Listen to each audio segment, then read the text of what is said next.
बिस्मिल्लाहिर्रहमानिर्रहीम। अस्सलामुअलैकुम। आज का जो हमारा लेक्चर है वो डेबिट और क्रेडिट नोट के ऊपर है।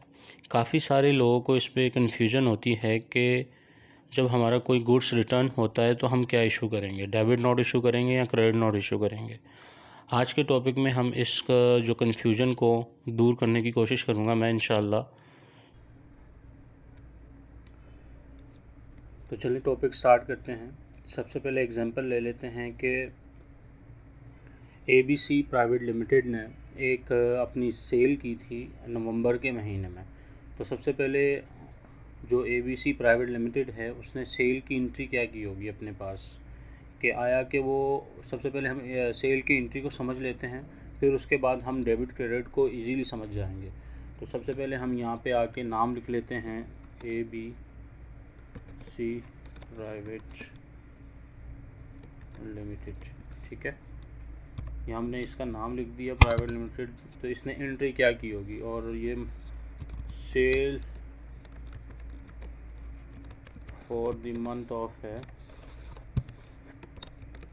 ऑफ नवंबर कर लेते हैं। ठीक है, नवंबर 2021। और ये हम इसकी एंट्री करते हैं सबसे पहले कि आया कि ABC प्राइवेट लिमिटेड ने जब सेल की थी तो उसकी एंट्री क्या की होगी।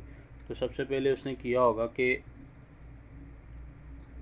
ABC प्राइवेट लिमिटेड है और किसी को माल सेल आउट किया, तो उस जिस पार्टी को यानी कि माल सेल आउट किया है वो हम रख देते हैं BCD रख देते हैं, सेकंड कंपनी का नाम।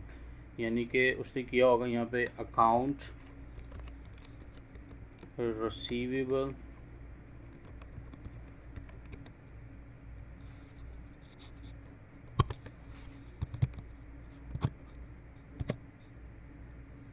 डेबिट किया होगा 1,17,000 से, सेल की होगी 1,00,000 से, और सेल टैक्स मिला के सेल टैक्स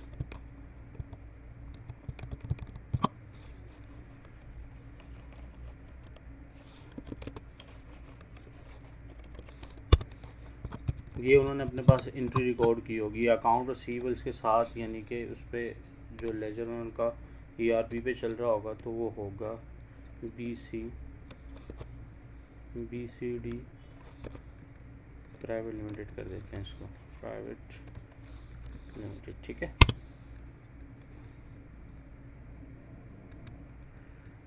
ये है, ये एंट्री इन्होंने की होगी। और इसी जगह पे आके हम लिख देते हैं BCD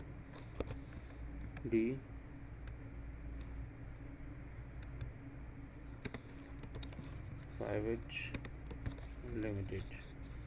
ठीक है, इनकी भी यही यानी कि परचेज होगी, purchases for the month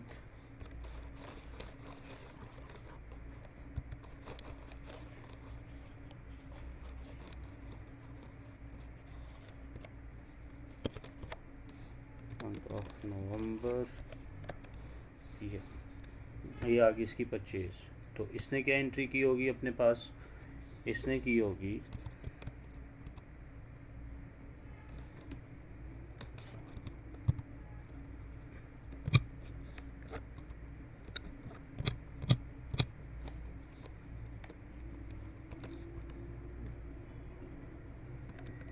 purchases debit, sale tax debit, कितने से 1,00,000 से, सेल टैक्स 17,000 से, और अकाउंट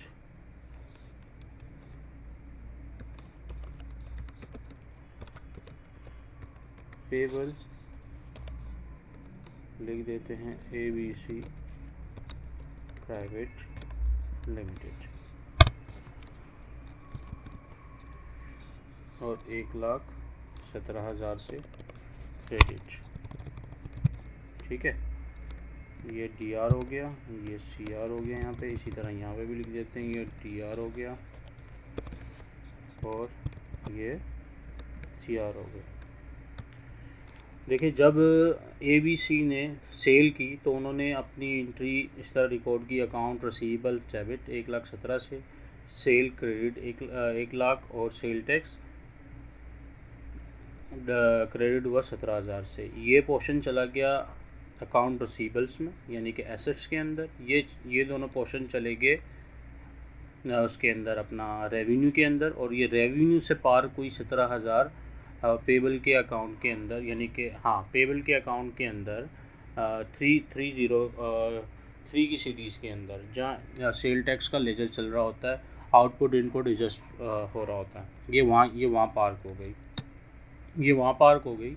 इसी तरह BCD प्राइवेट लिमिटेड ने 1 लाख की जो माल ख़रीदा, 1 लाख और 17,000 अपनी परचेज़ में रिकॉर्ड की, और ये 17,000 परचेज़ से उधर पार्क होगी ERP के अंदर, कोडिंग अंदर खुद ही हुई होती है, जो डायरेक्ट इसको इनडायरेक्टली सेल टैक्स के लेजर में फेंक देती है। वहाँ से पूरा पार्क होने के बाद 1,17,000 एक्सपेंस का, यानी कि कॉस्ट के अंदर शामिल करने के बाद 17,000 को डायरेक्ट पार्क कर देती है सेल टैक्स के लेजर में ERP के अंदर, क्योंकि वो जो परचेज़ का पूरा मास्टर फाइल बनी होती है उसके अंदर बाकायदा कोडिंग मेंशन की होती है, तो हमें पता नहीं लगता, डायरेक्ट ये वाला अमाउंट जो है वो सेल टैक्स के लेजर में गिर रहा होता है। तो अकाउंट पेबल जो है ABCD का 1,17,000 से क्रेडिट हो गया। अब देखते हैं कि जो हमारा, यानी कि सिस्टम्स के अंदर ERPs के अंदर जो हमारा लेजर चल रहा होता है वो किस शक्ल में होता है, काफ़ी सारे लोगों को पता नहीं है। तो वो होता है T अकाउंट की शक्ल में। ये देखें, हम इसको अब T अकाउंट की शक्ल में देखते हैं। जो हमारे पास लेजर चलते हैं, यहाँ पे हम DR लिख देते हैं, DR, यहाँ पे CR, अकाउंट रिसीवेबल्स का वो है,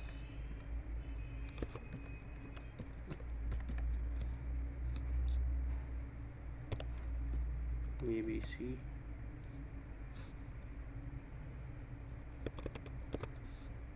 BCD प्राइवेट लिमिटेड है,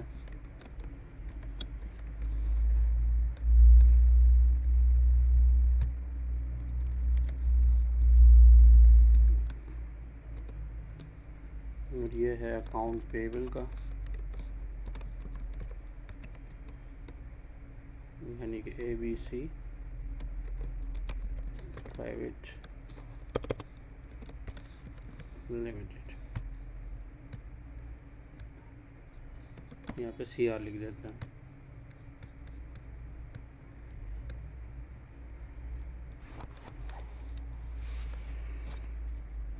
तो ये देखें, जो ABC ने जो माल बेचा था BCD को, वो 1,17,000 का बेचा था। तो इन्होंने एंट्री, यानी कि अकाउंट रिसीवेबल्स किस तरह आया होगा, सेल की वजह से ये डेबिट हुआ। इस सेल की वजह से हमने डेबिट किया, तो हमने पैसे कितने रिसीव करने थे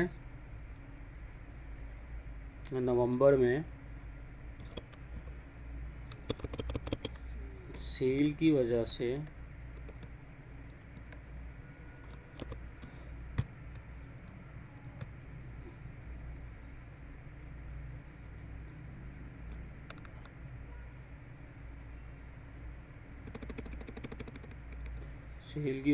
रिसीव करने थे 1,17,000। ठीक है, सेल की वजह से 1,17,000 लेने थे हमने, हमारा अकाउंट रिसीवेबल्स था। अब हुआ क्या कि दिसंबर, यानी कि नवंबर में जब माल उनके पास हमने सेल आउट किया और हमारी क्लाइंट के पास जब माल पहुंचा, तो वो माल ख़राब हो गया, किसी वजह से माल उस तरह का नहीं था। तो क्लाइंट ने कहा कि ये अपना सेल हमारे से वापस ले लें। अपनी जो हमारी सेल थी वो सेल रिटर्न कर दी। तो सेल रिटर्न जब करेंगे तो अकाउंट रिसीवेबल्स में जो लेजर चल रहा होता, सेल की वजह से 1,17,000 हमने लेना था। तो जो अकाउंट रिसीवेबल, यानी कि हमारे लेजर में 1,17,000 से दिखा रहा होगा बैलेंस, उसके लिए हम उसको क्या कर देंगे, रिवर्ट कर देंगे। तो जब सेल को हम दोबारा उसमें करेंगे, रिटर्न करेंगे, तो क्रेडिट हो जाएगी। सेल्स रिटर्न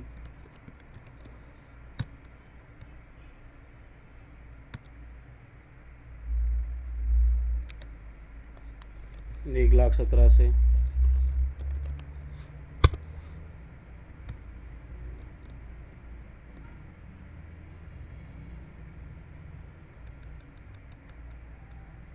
ये होगी सेल रिटर्न 1,17,000 से। तो इससे हमें पता ये चला कि हम अगर हमारा कोई मटेरियल रिटर्न होगा, हमने जो परचेज़ की सेल की होगी, तो जब भी कोई सेलर है जो सेल करेगा, कस्टमर अपना माल बेचेगा और उसका माल रिटर्न होता है, वो हमेशा जो है क्रेडिट नोट इशू करेगा। क्या इशू करेगा? क्रेडिट नोट इशू करेगा। इसी तरह हम आते हैं अकाउंट BCD पे। इसने क्या किया, इसने अपने पास क्या इम्पैक्ट दिया होगा एंट्री का, इसने पैसे देने थे, तो परचेज़ की वजह से इसने अपने अकाउंट को परचेज़ की वजह से अपने अकाउंट को 1,17,000 से वो किया होगा क्रेडिट के उधार है, लाइबिलिटी है। लाइबिलिटी का आपको रूल पता होगा, जब भी बढ़ती है तो क्रेडिट की जाती है और एसेट जब भी बढ़ता है तो डेबिट किया जाता है। इस जगह पे ये एसेट है, इस जगह पे ये लाइबिलिटी है। तो 1,17,000 इसने पे करना था, माल रिटर्न कर दिया इन्होंने। जब माल रिटर्न किया तो जब क्रेडिट साइड पे है तो इसको सेल परचेज रिटर्न जब करेंगे तो हमेशा जो परचेज़र है वो डेबिट नोट इशू करेगा।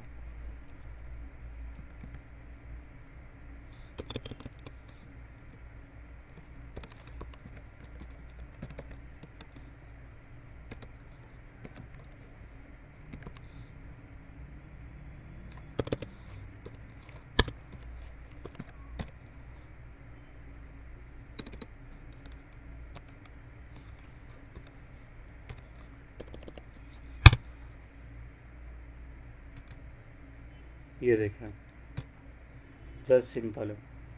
ये हमारे लेजर की शक्ल होती है ERP के अंदर। ERP के अंदर T अकाउंट की शक्ल में यानी कि लेजर आ रहा होता है। ये सेल की वजह से डेबिट था नवंबर में, और जब माल रिटर्न किया यानी कि सेल रिटर्न हुई, ये पूरी एंट्री का इम्पैक्ट चेंज हो जाएगा। एंट्री का इम्पैक्ट कैसे चेंज होगा कि अकाउंट रिसीवेबल्स क्रेडिट हो जाएगा 1,17,000 से, और ये दोनों इम्पैक्ट डेबिट हो जाएंगे। इसी तरह परचेज़ के अंदर ये दोनों डेबिट हैं तो ये क्रेडिट हो जाएंगे और अकाउंट पेबल डेबिट हो जाएगा। तो परचेज़र हमेशा डेबिट नोट इशू करेगा और जो सेलर है जो माल बेच रहा है वो हमेशा क्रेडिट नोट इशू करेगा। तो उम्मीद करता हूँ आपको ये लेक्चर समझ आया होगा। ये डेबिट क्रेडिट नोट का आपको जो कॉन्सेप्ट है क्लियर हो गया होगा। अपनी दुआओं में याद रखिएगा। अल्लाह हाफ़िज़।